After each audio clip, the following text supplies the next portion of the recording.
Hi everyone, we're going to be talking about the Enneagram, and I want to explore it a little bit with you so that I can support your learning. The reason why I chose the Enneagram as our personality assessment for this class is because it's a system that helps us understand the different qualities of human beings in their essence. So what I mean by that is that even though we see here that it has 9 types, it doesn't mean that you are just one and that will box you into who you are. What the Enneagram teaches us is that even though we have, one typology that it's a predominant, let's say a typology 1, if it's the predominant for you, it also gets influenced by the ones that are to the sides. So we'll explore a little bit of that. And you see all these lines? It means that typology 1 connects to typology 7, and it also connects to typology 4. So it's a model that it's a little bit more complex to understand than others that you might have studied in the past or that you might have had explored in your personality. We're not going to get too much into the detail of it. I think that you guys are already have a lot to do during this week to get the depth of it. But what I wanted to do is to give you a tool so that you can start exploring your personality and see how it starts showing up in your own leadership.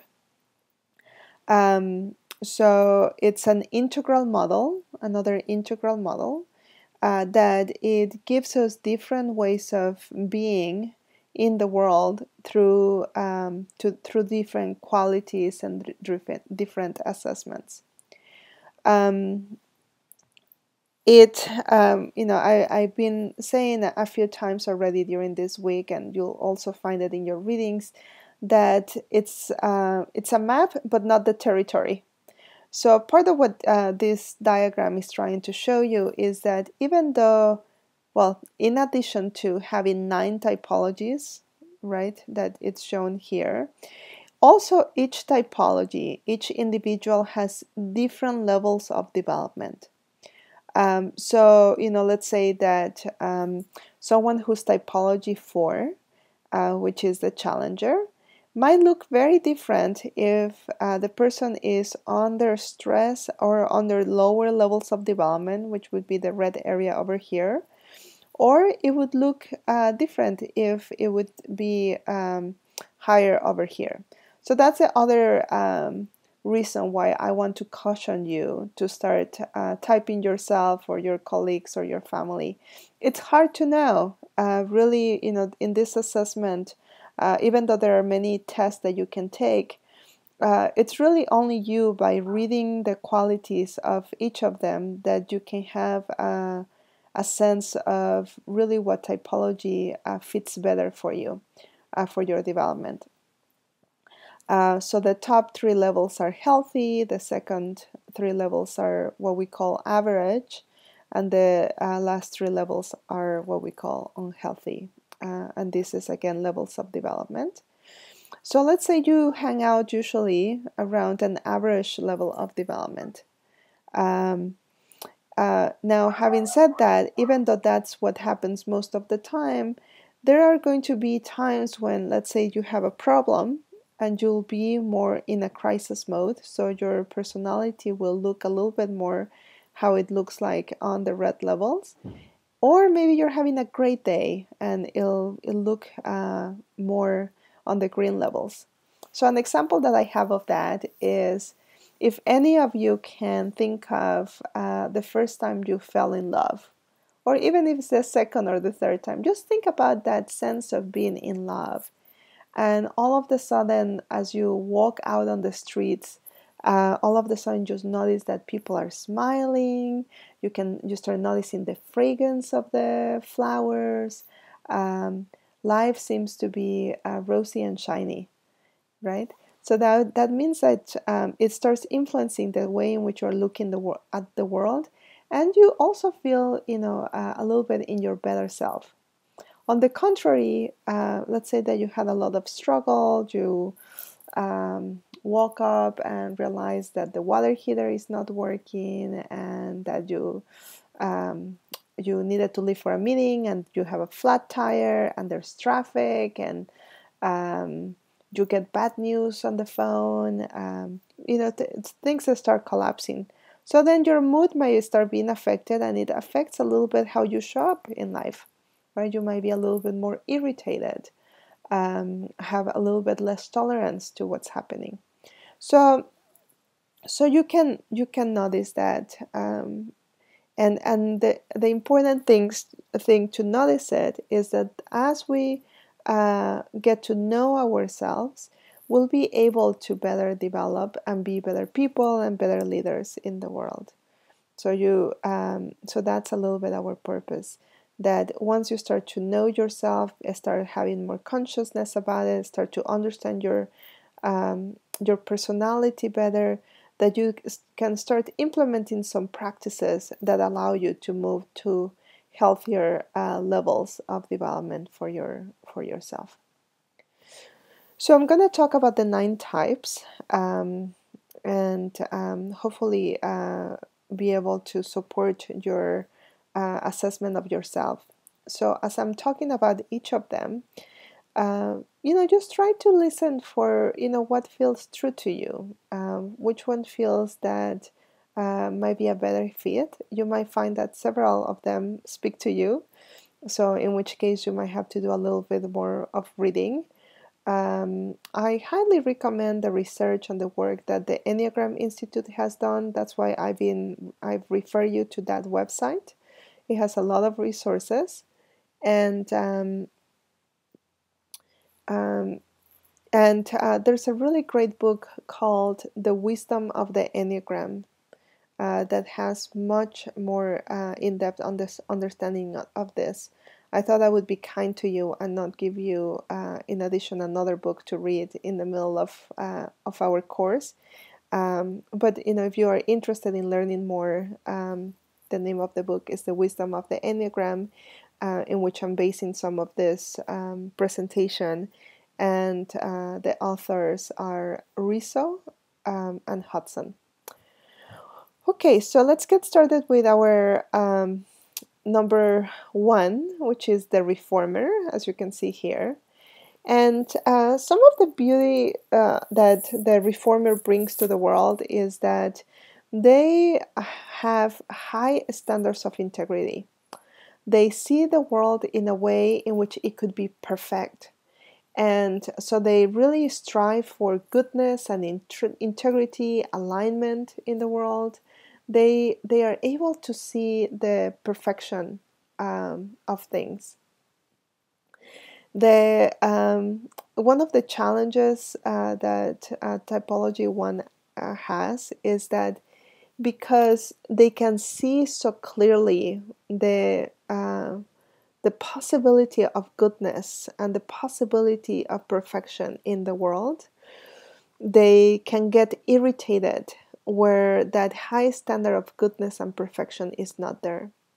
So how it starts showing up in the world is that they have a strong inner critic. So lots of judgments against themselves, but also lots of judgments towards others. They become very critical about how things should be, and if people are not doing them that well, they can lack of tolerance. And so when they are on a healthy path, they connect to typology 7, which is the enthusiast. And so with some of the great qualities of typology 7, that rigidity of the one that you can feel when you're trying to be such a perfectionist or trying to strive for a goodness, it becomes less rigid. It softens up, and people become more spontaneous.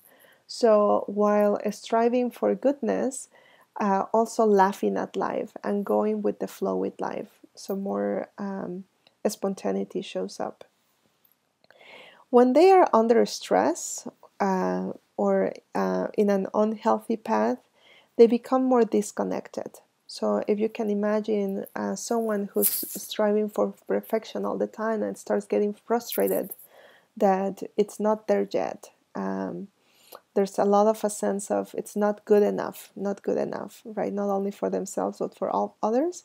So they start become disconnected and isolated from the world. More rigidity starts showing up, and there's quite a bit of suffering in that. So I decided to include here also the basic fear and the basic desire in case it helps you see if you can connect with the type. So basic fear is, of basically of being bad, that there's something deficient or defective in me. So they keep, striving for perfection so that they don't feel that sense of deficiency. And the basic desire is they just want to be good people. They want to have high integrity and be balanced in the world. Our typology 2, which is the helper, it's a great type of the heart. Remember we talked about the heart intelligence and the heart center? The gifts that they bring to the world are empathy, connection, attunement, responsiveness. They have a great sense of the needs of others, almost before that others can sense their own needs. So they are very attuned to other people, and they are great at being of service to other people.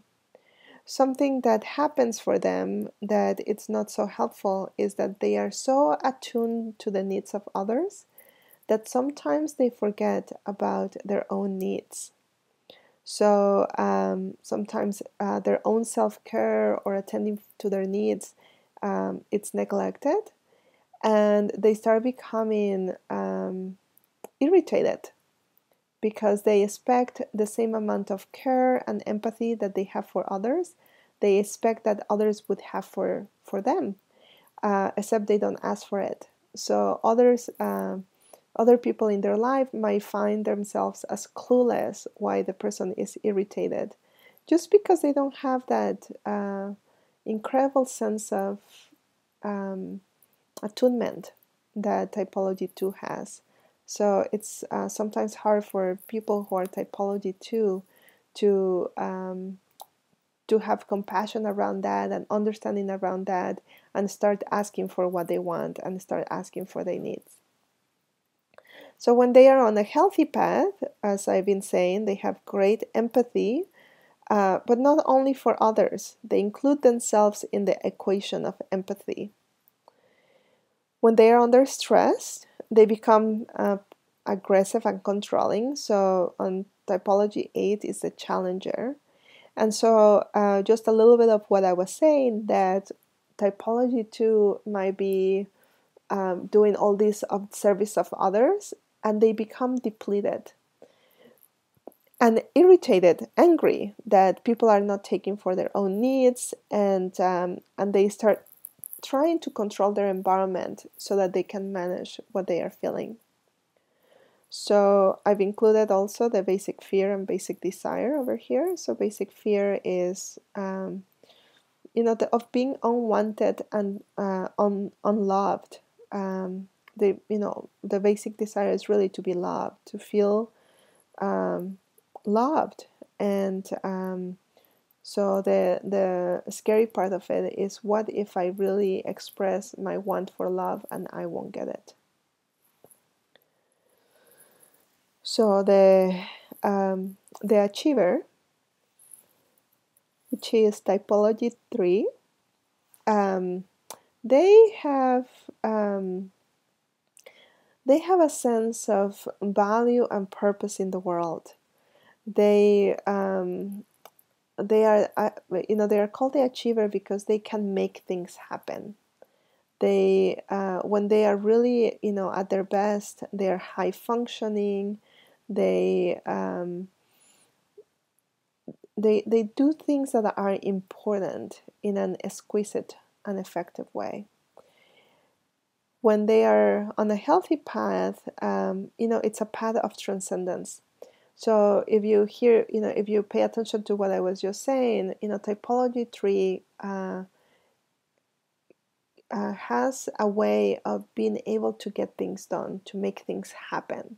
A little bit like when we talked about power on the model of the 10 ways of being, right? So typology, it really manifests for people who are in typology 3, their ability to make to make what's important happen.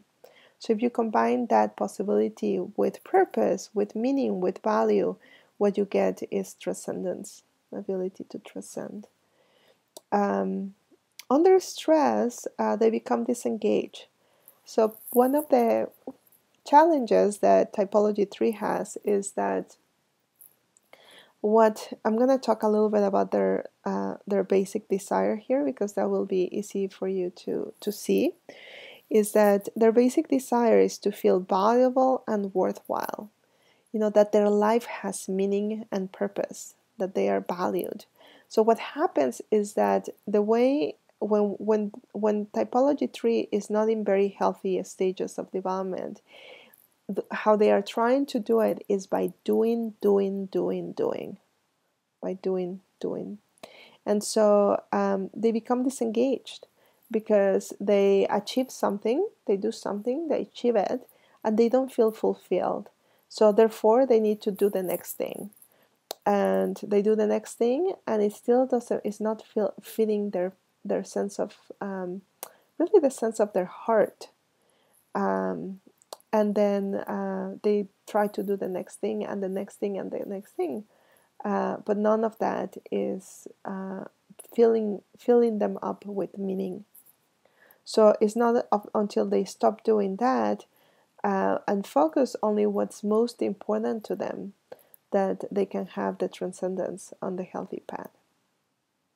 So something that you might see on typology 3s, because of all that doing, is workaholism, because they are always up to what's the next thing to do, and just basic fear of being worthless. So you see how the sense of value is very important to typology 3. So we're going to talk now about typology 4, which is the individualist. Other systems also call it the creative type. And for typology 4, what's important for them is what's truth, what's real, what's really happening in the moment, and they really go for depth and in understanding and meaning of life. So some of the important topics for them is around beauty and connection. They are quite intrigued about deep topics such as death, for example, the meaning in life. They feel a lot. For typology 4s, the highs are really high and the lows are very low, just because they have this ability to have great capacity for emotions, for what's happening in the moment. I want to talk a little bit about the basic fear, which is the lack of identity or personal significance. And their basic desire is to find themselves under significance. So for them to be significant in the world is so important. They always try to find their uniqueness in what they are bringing to the world.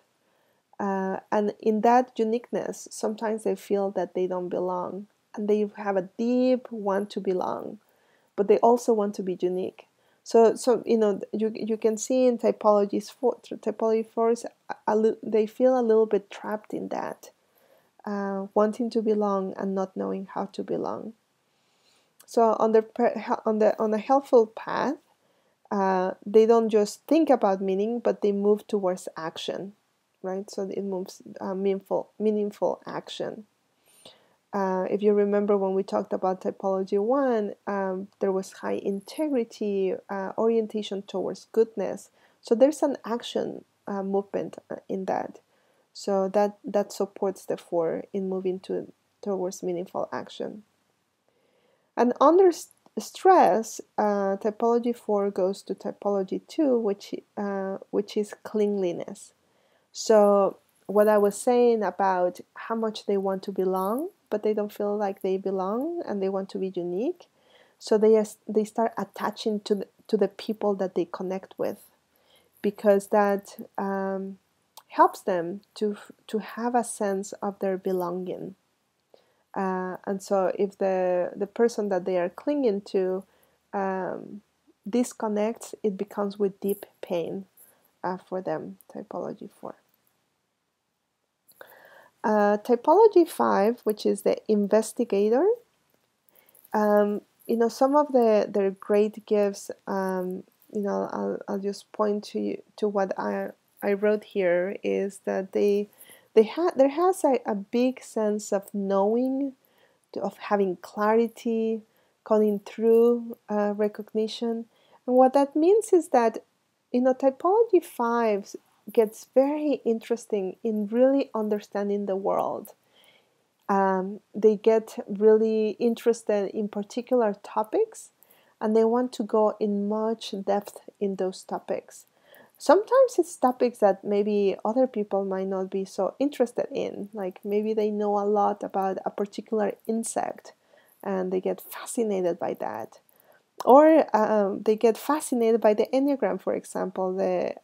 One of the authors of the book I recommended, The Wisdom of the Enneagram, and also founder of the Enneagram Institute, it's a typology 5.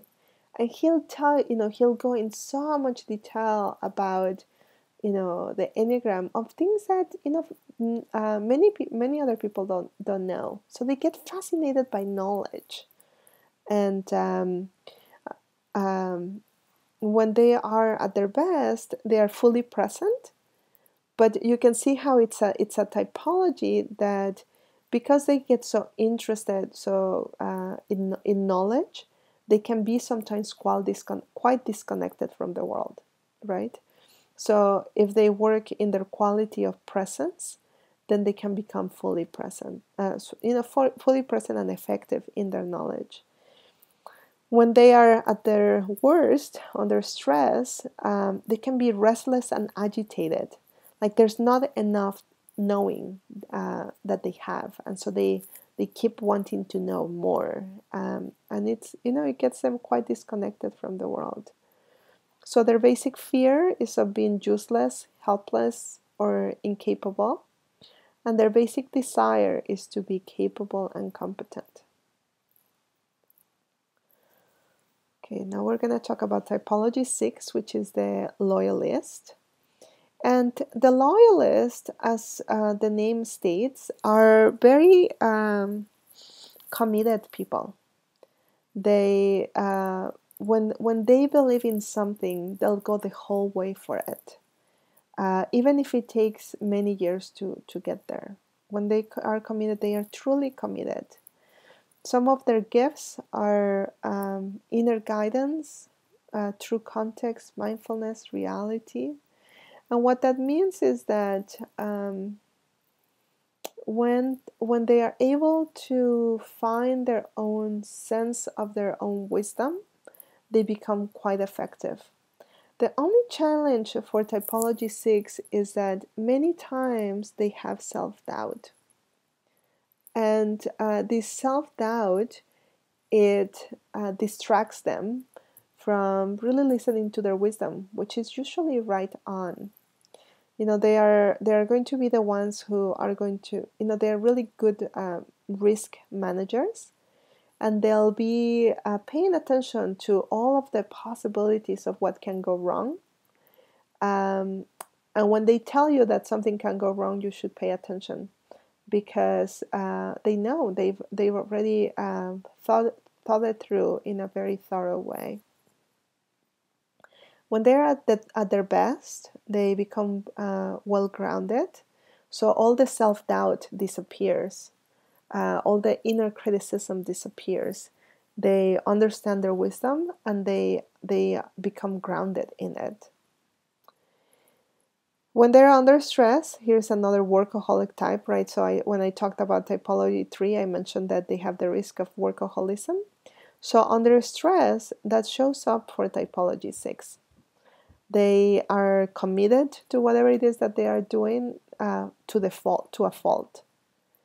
They feel that they are the ones who have to do it, and they cannot count on anyone else to do it.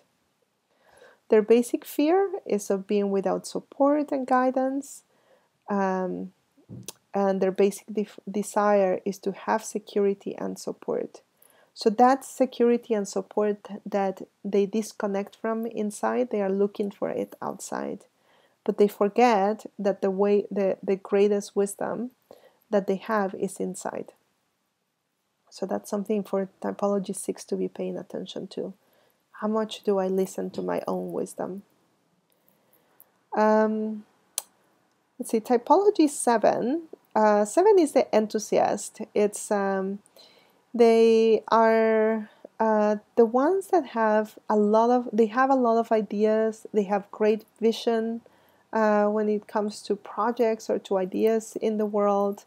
They like doing a lot of things. So, some of the gifts that typology 7 has is the gift of bringing possibilities to the world. They are open and spontaneous. They are joyful.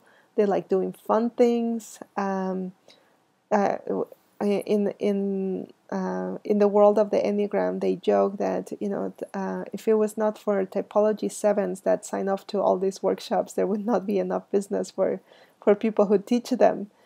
So they like doing a lot of things. They are interested. They are curious. And they always have ideas. The challenge for typology 7s is that because they have all those great ideas that keep them moving and enjoying the world, they have a challenge with depth. So in a healthy path, they connect more with typology 7 that is the one that wants, typology 7, if you remember, is the one that wants to know a lot more about something, right? More knowledge.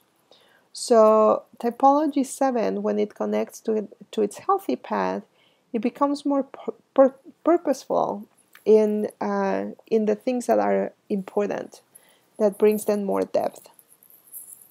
When they are at their worst, they bring the rigidity and the control from typology 1. There's also quite criticism that comes with that. They, all that spontaneity and openness and possibilities gets lost, and they become more controlled. It's not as fun as the initial description I told you. So it's quite. You can really see when that's happening. It's almost like they are not in them. They are not there. They are so they lose the fun in life that they can bring. So basic fear of being deprived and in pain. Typology 7 for typology 7, freedom and joy are two very important topics, and so they are always running away from pain. So that's why they stay busy doing things and not getting a lot of depth of what's important. And so their basic desire is just to be satisfied and content, ideally with no suffering. So that's kind of what runs in the background for a typology 7. For typology 8 is the challenger. Some of the gifts and characteristics of this type is that it's strength, initiative, capacity to move to action, immediacy, realness of the moment. They have really great what I call a BS detector, right? Detecting what's truth and what's not truth. And they get quite aggravated when something is not true. They want things real. They want to know what's happening in the immediacy of the moment. So it's a typology that comes with great power, in particular when they are able to connect to their heart. So that great power and the great initiative that they have sometimes can overrun people, right? Sometimes they disconnect from people in a way that they are just objects to get to wherever it is that they want to get. They forget about including their heart and their connectedness to others. And so under stress, they become isolated and detached. So that makes sense, right? As from what I'm saying, that if they are so fiery and so in the mode of getting whatever it is that they want, even if it has a good intention, but they forget that there are people around them who can be there for them and support them and be supported in the process, then they become isolated and detached and kind of angry people. There's a lot of, they have a lot of access to anger. So the basic fear for typology 8 is of being harmed or controlled by others. Just similar to typology 7, that freedom is important for them. For typology 8, they feel any constriction as painful. And basic desires to protect themselves in order to control their destiny and their life. Protection, it's a big topic for typology 8. And I would say not only protecting themselves, but also protecting those that they love. It's a big topic for 8s. And our last typology is the peacemaker, typology 9. It's purposefully placed at the top of our diagram here because it's the typology that sees the interconnectedness and harmony of all. And so, gifts that they bring to our world is harmony and ease, wholeness, grounded being. They, typology 9 people, they tend to feel, it feels easy to be with them. You want to be around them. It makes you feel better in a way.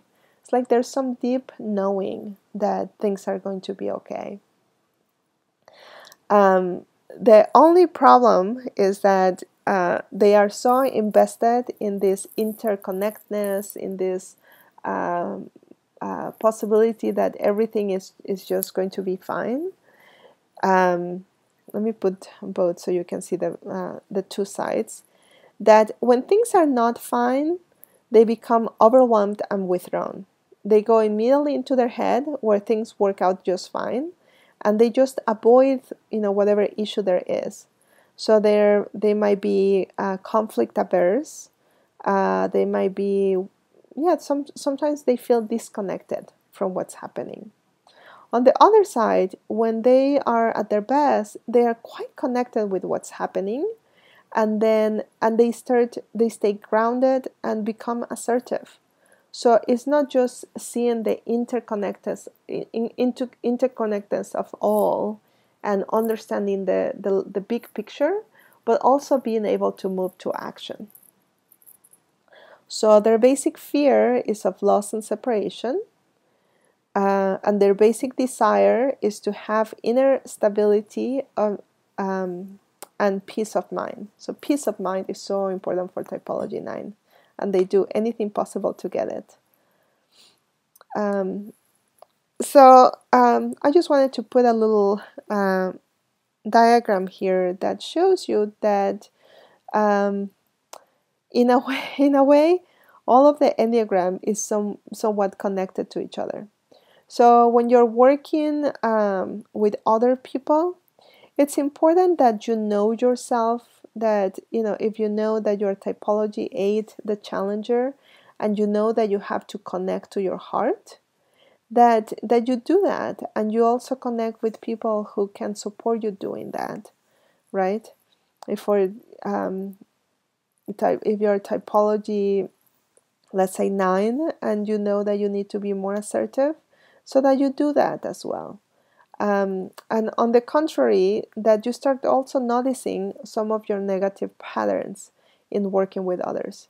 So the arrows here are showing the lines of stress. That's why they are red, and we put the blue ones here so that there's a little bit more clarity in the diagram. But if you, these are the lines of stress. So if you're typology 8, you know that when you're under stress, you become disconnected in 5, right? When you're a 5, you know that that you become isolated around 7. When you are 7, you become more rigid and self-controlled, like typology 1. So, all that this diagram is trying to tell you is pay attention to, what are the gifts that you bring to the world, but also what are your tendencies of disconnection and of suffering that you bring as you're relating to others and as you're relating to the world. And let's start building practices that support more the integration paths, meaning the healthy paths, so that you can continue to develop and evolve. So I'm going to give you just a slight different take on the Enneagram, on a different way to think about some of the types. So one of the research, one of the models in the research that they've done of the Enneagram shows how people cope with things, and have found some patterns of that.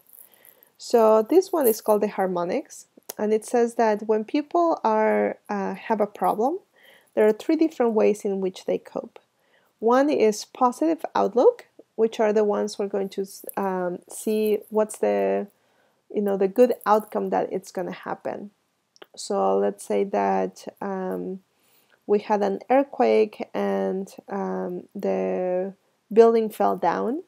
They're already going to be thinking about the beautiful building that is going to come up, right? You can see that from typology 7, 9, and 2, right? 7 was the one of ideas. The 9 was the one that was that could see the interconnectedness of what's possible. Didn't like so much being in conflict. And typology 2 was the typology of service. Could also have this good feeling about what's positive. The typologies 8, 6, and 4, the way in which they deal with an issue is the intensity of emotional realness, what's happening in the moment, right? So they will want to talk about, in this example of the building fell down, they want to talk about what's happening in the moment, the emotion of the impression of the building, the suffering of people, if people need help, etc. What's happening in the moment. And the third way of dealing with an issue is with competency. So I like showing them in this order because in a way it's good to have a vision about where we want to go. It's important to know what's happening now so that we then know what we need to do to get from A, what's happening in the moment, to B, what is possible, right? So you can see how, in particular, working with teams, you need to have a balance of the 3 areas. The people who are able to show what's possible, the people who are able to talk about what's really happening in the moment, and the people who can connect the dots, who will tell us what's the plan to get from A to B. So that this might be a if you're working with teams, this might be a reflection you want to do to see what's the balance in your team, and if there's a particular typology that it's not in your team, you might be, something you can do is bring this conversation forward to your team and talk about it. See if you can bring competence from the different members of your team to to balance the area that you don't have in solving problems. So we're going to talk now about how people go after what they want. So the previous one was how people deal with stress or with issues, and this one is just a little way of looking at how people go for what they want. So that we have people who are assertive, people who are dutiful, and people who are introspective. So if you think about it, even you can reflect about when you sign up for this course or for this program.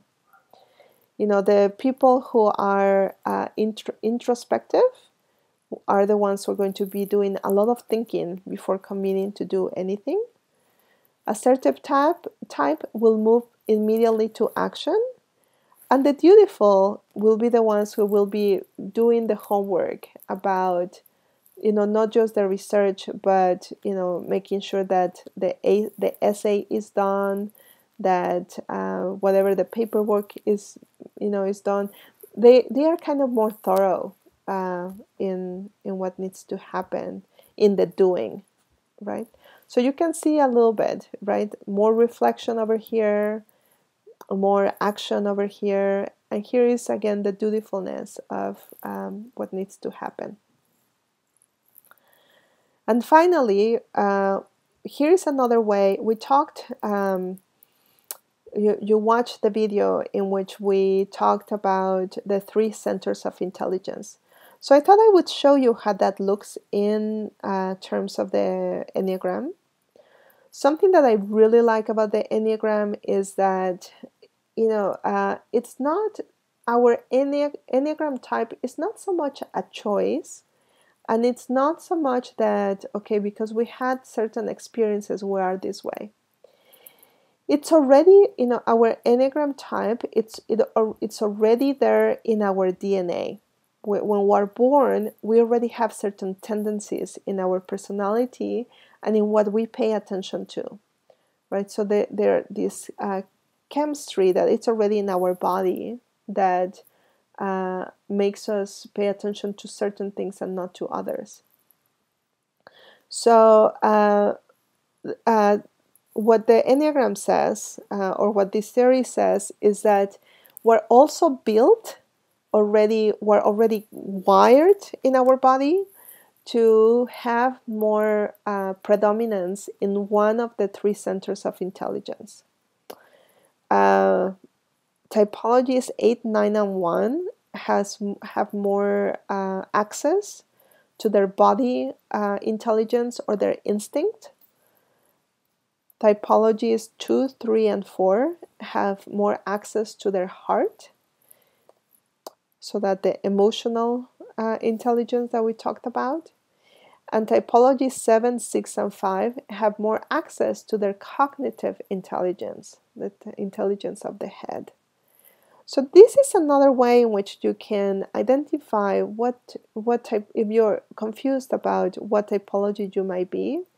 You could also see how you go at things, how you usually operate. Do you spend time in understanding the emotions of what's happening, your emotions, the emotions of others? Do you spend more time, or do you do you get information through your body? Do you have access to your gut or your instinct, or do you spend a lot of time thinking about it? Where is most of your energy in? And maybe for those of you who feel fairly aligned in body, heart, and head, just which is the first one that usually you rely on? Or when you are in difficulty, which is the one that you rely on? So that's just another way of looking at this. And with this, we end our conversation on the Enneagram. I hope that this was useful to you.